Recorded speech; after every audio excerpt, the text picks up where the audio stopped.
ఏదైతే చైనాతో గాల్వన్ లోయ యుద్ధం, ఆ తర్వాతన చైనా వాళ్ళు మొదట మన వాళ్ళని 20 మంది ప్రాణాలు తీయడం, అందులో మన తెలుగు వాళ్ళు కూడా ఉన్నారు.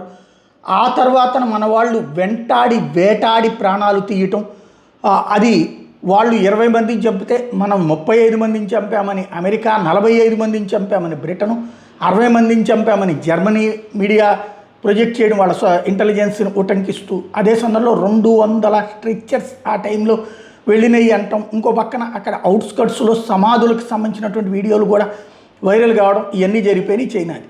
బట్ అంత విజయం సాధిస్తే, ఇప్పుడు చైనా అంతకుముందు జవహర్లాల్ నెహ్రూ టైంలో లాక్కుని వెనక్కి ఇవ్వలేదు, మనకి మూసుకు కూర్చున్నాం.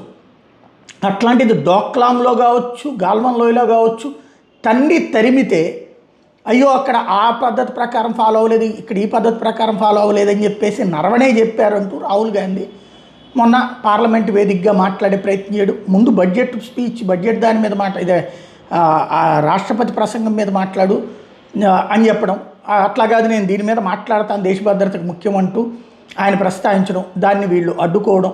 అసలు నరవణే పుస్తకమే ప్రింట్ కాలేదు, నువ్వెట్లా మాట్లాడతావు దాని గురించి అంటే, నరవణే పుస్తకం గురించి ఎవడో పేపర్లో రాసిన దాని గురించి మాట్లాడితే అది ఎట్లా ఉటంకిస్తారు అన్నటువంటి చెప్పడం. ఈలోపు నరవణే అంతకుముందు ఇచ్చిన ఇంటర్వ్యూల్లో మాకు పూర్తి స్వేచ్ఛ ఇచ్చారన్నటువంటి పాయింట్ చెప్పడం.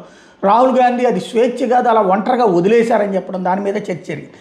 అయితే ఇప్పుడు ఇందులో అసలు అబద్ధం బయటపడింది ఏంటంటే, రాహుల్ గాంధీ పార్లమెంట్లో చెప్పింది అబద్ధం అన్నటువంటి విషయాన్ని పెంగ్విన్ ఏదైతే ఈ ప్రింటింగ్ సంస్థ, పబ్లికేషన్ సంస్థ ఓపెన్గా స్టేట్మెంట్ ఇచ్చింది. ఇంతవరకు అసలు పుస్తకం ప్రింటే చేయలేదు, కనీసం డిజిటల్లో కానీ లేకపోతే పబ్లికేషన్లో కానీ డమ్మీ కూడా మేము తయారు చేయలేదు, ఎలాంటి ఫార్మెట్లో మా దగ్గర ఒక్క కాపీ కూడా లేదు అన్నటువంటి విషయాన్ని తేల్చెప్పింది. మరి రాహుల్ గాంధీ ఉటంకించినటువంటి ఇది ఎక్కడి నుంచి వచ్చింది అంటే, ఇప్పుడు ఇది పెంగ్విన్, మళ్ళీ ఇందులో కొంతమంది మేధావులు ఉంటున్నారు కదా ఈ మధ్యన, అపర మేధావులు, ఇదిగో ఇది పెంగ్విన్ వాళ్ళు ఇచ్చినటువంటి స్టేట్మెంట్ అనమాట.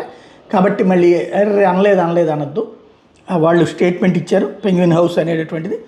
ఓవరాల్గా మరి ఇప్పుడు రాహుల్ గాంధీ పచ్చి అబద్ధం పార్లమెంటు సాక్షిగా చెప్పినట్టు అయింది కదా.